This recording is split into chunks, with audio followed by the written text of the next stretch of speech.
السلام عليكم، ازيكم؟ عاملين ايه؟ يا رب كلكم تكونوا بخير. اللهم صل وسلم وبارك على سيدنا محمد.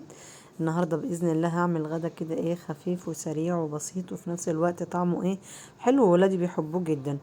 معايا هنا يعتبر نص شيش طاووق على نص بانيه، تمام؟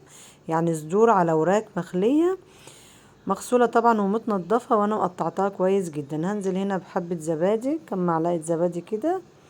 الزبادي بتاعي خفيف بس كان برضو ايه حلو، شغال زي الفل. اللهم صل على النبي. ومعايا هنا مستردة، هحط برضو معلقتين كده مستردة حلوين، لو مفيش مشكلة. هحط بقى البهارات بتاعتي.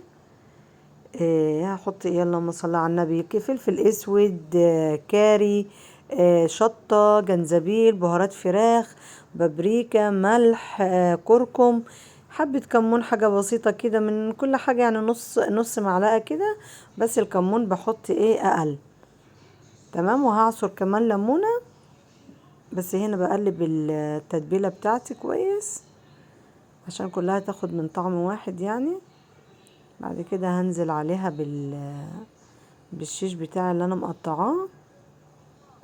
وممكن تعملوه بصدور فراخ لوحديها، وممكن تعملوها بالوراك لوحديها، بس الاتنين بتبقى احلى. بس الورك بصراحة يعني الوراك بتبقى في الشيش طاووق بتبقى احلى، يعني بتبقى طرية كده وجوسي، وطعمها بيبقى حلو قوي عن الصدور كمان.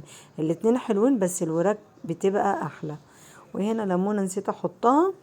وبرضو ما عنديش كان صويا صوص، بعدت جبت، فلما جبت برضو حطيت اللهم صل على النبي صويا صوص.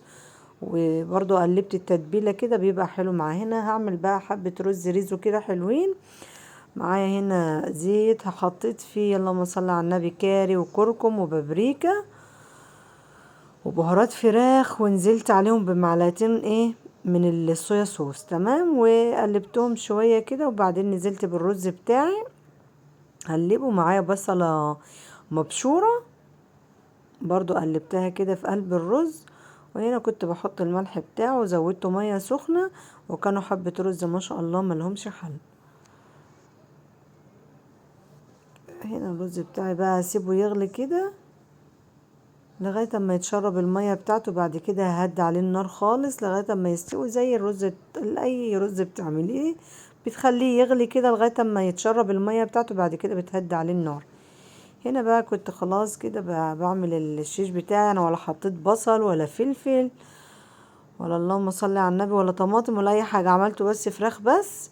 لاني بعمل البصل بصراحة والفلفل فممكن ما يتاكلش، فبستحرم ان احط الحاجة وما تتاكلش. انتوا بقى لو بتحبوا الفلفل والبصل والطماطم بيدي طعم حلو، وفي نفس الوقت بيدي يعني بيبقى شكل الشيش كده حلو. بس انا هنا قلت ما دام احنا مش هناكله فمرضتش صراحة احطه.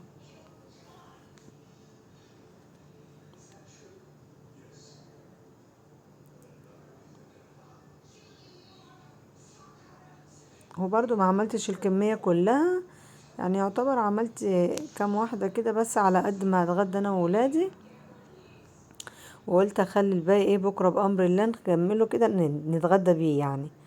فمرضتش اسوي كل الكمية بتاعتي، قلت هسوي بس على قد ما هناكل، وبكرة ان شاء الله نبقى مثلا ايه نكمل الكمية الباقية، ابقى اعملها وايه ونتغدى بيها، تبقى طازة كده وحلوة، بدل ما احمرها كلها مرة واحدة وفي الاخر اجي اسخن واعمل، لا خليها طازة بتبقى احلى. هنا بقى معاكي جريل، معاكي طاسة، ممكن ترصهم في صينية كده بايركس وتدخليهم الفرن، مفيش اي مشكلة. انا كنت بقول لكم انا عملت كده اللي انا محتاجاه، والباقي احطه في التلاجة لغاية اما بأمر الله مثلا ايه بكرة لو ربنا اراد نتغدى بيه. فبقلبهم زي ما انتوا شايفين لغاية اما يستووا ياخدوا لون حلو برضو.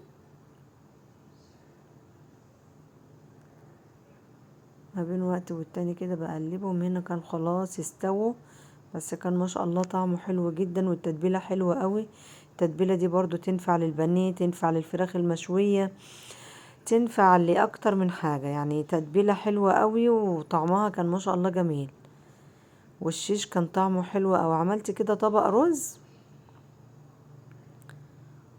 شايفين شكله عامل ازاي؟ ما شاء الله شكله حلو وطعمه ما شاء الله تحفة. جربوه بأمر الله يعجبكم. انا بس غرفت كده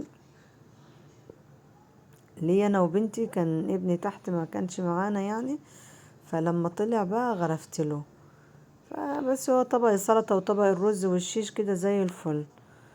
جربوها يعجبكم بأمر الله. السلام عليكم.